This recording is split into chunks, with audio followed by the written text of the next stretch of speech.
Okay guys, welcome back to Ironside Ranch. Today we are going to talk a little bit about hay.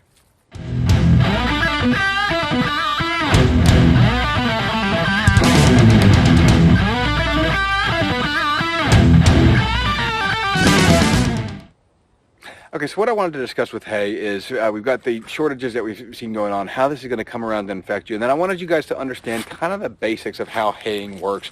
And this is not just a thing that is very easy to do where you just throw out some fodder for your animals and they're good to go. Now, before we dive too deep into this, I do want to apologize. We were supposed to have Tractor Tip Tuesday coming out today. I put the date wrong in the scheduler when I set that to come out, so that actually posted yesterday with our other video, so that's why you're getting a bonus video today. When you purchase hay, there's different cuttings of the hay per year. So if you're up north, they have less cuttings per year. If you're in a place like Wyoming, you might get 2. In Alabama, you may get 4, 5, or 6.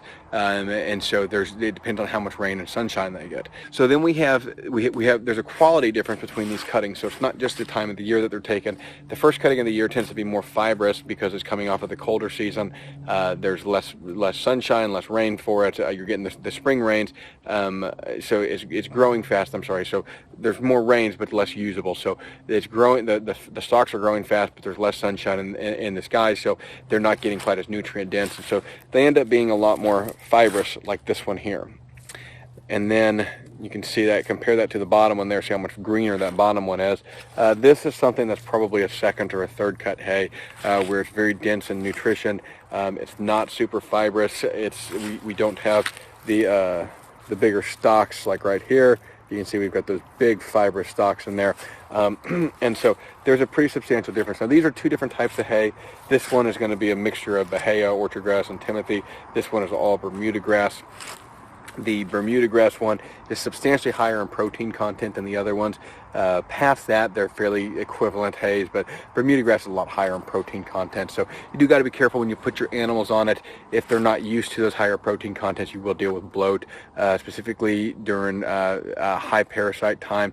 So if you're when there's lots of rain, so spring and fall, if you swap over to a hay like this and you're dealing with lots of parasites and you haven't recently wormed, you can get that block in there with the parasites because you'll have the worms that kind of form a mass in there in combination with something that's a little bit more prone to bloat, and you'll end up bloating your animals. We've had 2 get bloat this year for that exact reason. One of them actually died, and it's simply because they had such high protein content and their parasite load got a little bit too high.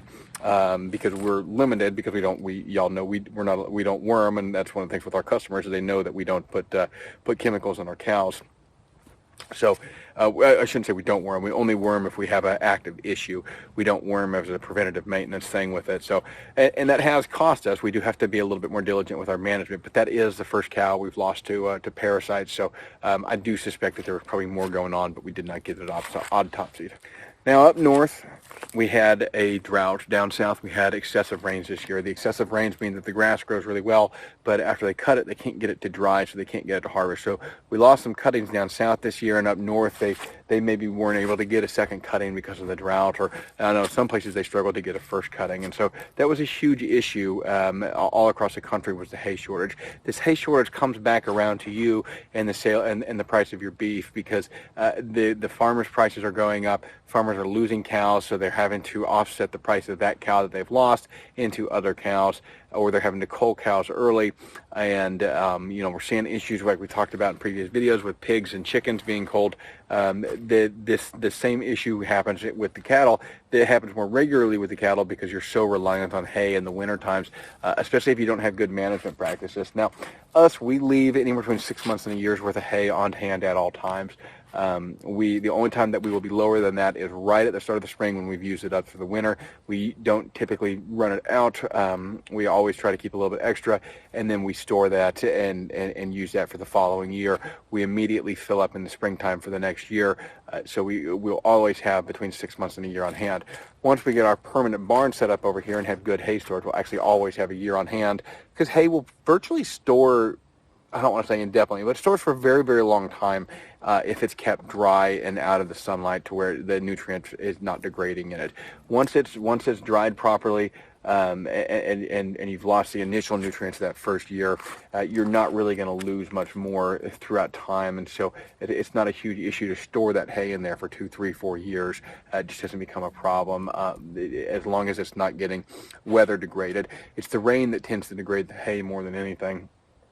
So that you can see, that's why we have it tarped over here. You can see the ones that aren't tarped are the ones that are going to be fed here over the next couple of days, so it's not a big deal if they get a little bit of water on them. The ones that I know I'm not going to be accessing for at least another month, those are all here underneath the tarp. So that's kind of the ins and the outs of the haying world with your cattle. And if you're getting ready to get some livestock, or you're just getting a cow or two, or maybe some goats or sheep, you do need to learn a little bit about this. High protein contents are a little bit of a problem. You need to understand where silage and haylage comes in, and those are a little bit more complicated process, because haylage and silage, for those of you that aren't familiar with it, those are basically fermented hay and fermented corn.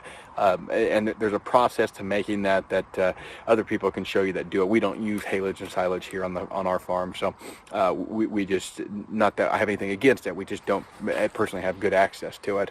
We probably will eventually offer some silage here, but as of right now we don't. We simply feed straight hay, and we purchase good quality hay. Your temptation is going to be, if you're getting your first livestock, to skimp on the hay and to buy cheaper hay. Don't do that. That's a huge mistake. We did that, and you'll pretty much starve your animals to death, even with a full belly, and it's simply because they don't have enough nutrition in there, and it's basically the nutritional equivalent of cardboard. And it'd be like you trying to survive in North Korea on nothing but grass blades, right? We see that. We hear about those horror stories where they're boiling leather and grass and eating that, and they starve to death. That's just to get something in their stomach to satisfy that urge. But this is really good quality hay here. This is good Bermuda grass. It has been fertilized, which I'm not always crazy about chemical fertilizers, but good luck finding stuff that hasn't been, that's grown well. It's this has been fertilized. It's very nutrient dense for the cows, very good on protein. They will actually gain weight on this. They will not gain weight on lower quality forage. If you get too low quality hay for them, they will lose weight and they'll starve to death. But even just average quality, if you do something like a Bahia grass hay, they're not going to gain weight on it. It's very difficult to get them to. You have to get something, either Bermuda grass, coastal Bermuda, or alfalfa, if you want to get alfalfa or silage, if you want to get them to gain some weight. So that's kind of a problem for the wintertime if you're on your first time growing your own livestock. If you're not gaining any weight in the wintertime, you're basically just holding that animal there until the summertime, or until the spring, until the lush comes through. So you need to have a plan for this, and getting some calories in them and getting some nutrition in them. So good quality hay, worth every penny. So, guys, bottom line is, I guess, keep in mind that be in the mindset. I'll mix those two. I was trying to say be of the mindset that next year's beef is going to get more expensive, partly due to the hay shortages, partly due to cattle prices, partly due to inflation, because cattle prices right now are not representing inflation. And so those prices in the grocery store are going to continue going up. And we've got the other issues that we talked about with factories shutting down, the virus, and more strains of the virus coming out, more government shutting down stuff because they feel like they should. Those issues are going to continue to be a problem, and the price that we're going to pay on the beef at the store is going to go up drastically.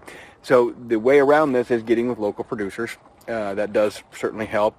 You're helping economically, you're helping to strengthen things better because you're keeping that money locally rather than fattening the pockets of people at Cargill Beef or wherever. And you're keeping that money in your local economy. You're getting a better quality product for cheaper, and you're circumventing that whole system that is very, very fragile, actually, when we break it down.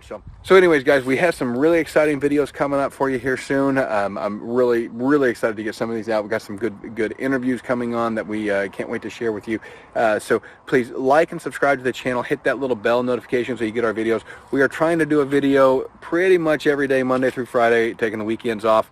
We do occasionally miss a day, but we do try not to. Yesterday you got 2 videos because I screwed up on setting the scheduling software on it, and I set it to come out on Monday instead of Tuesday. So that's why Tractor Tip Tuesday came out on a Monday. But we did this video so we could kind of make up for that and get you an extra video this week. So but those are our intentions right now.